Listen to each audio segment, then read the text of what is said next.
Salam, əziz və dəyərli dostlar, hər birinizi uca Allahın salamı ilə salamlayıram. Əziz dostlar, bugün sizə söhbət açacağımız mövzu Həzrət Əli əleyhissalamın buyurduğu insanın ölüm anında ikən, can verərkən gözünün qarşısında canlanan üç mühüm hadisədən ibarətdir.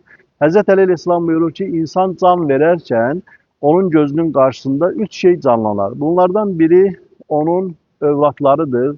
Onlar onun gözünün qarşısında canlanar. Deyər ki, mən bütün ömrümü sizə həsr etdim. Bütün gecəmi, gündüzümü sizə ayırdım. Bütün zəhmətləri sizin üçün çəkdim. Mənim bu son anımda mənim üçün nə edə bilərsiniz? Onlar deyər ki, biz səni məzar evinə qədər aparar, torpağın altına qoyar, üstünü torpaqlayar və oradan ayrıla bilərik. Bundan qeyri bir şey edə bilmərik. İkinci, Həzrət Əli əleyhissalam buyurur ki, onun var dövləti, malı, mülkü gözünün qarşısında canlanar. O varına, dövlətinə, malına, mülkünə səslənər ki, bəs mən bütöv ömrümü sizə həsr etdim, gecəmi, gündüzümü qataraq sizi əldə etməyə çalışdım. İndi bu son anında siz mənim üçün nə edə bilərsiniz? Malı, mülkü də ona deyər ki, biz sənin üçün edəcəyimiz bir şey yoxdur. Götürə bilsən, bizdən sadəcə bir kəfən götürə bilərsən.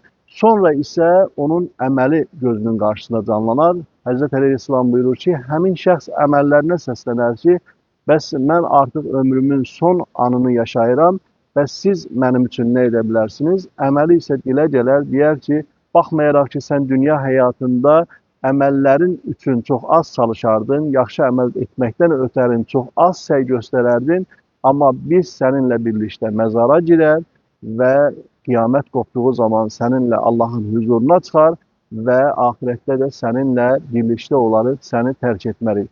Əziz və dəyərli dostlar, çalışaq ki, bizi axirətdə də, bizi məzarda da tərk etməyən əməllərimizi çoxaldaq. O əməllər ki, həm bizə məzarda nur olar, həm də axirətdə dost və yoldaş olar. Övlad da lazımdır, dünya da lazımdır, var dövlət də lazımdır.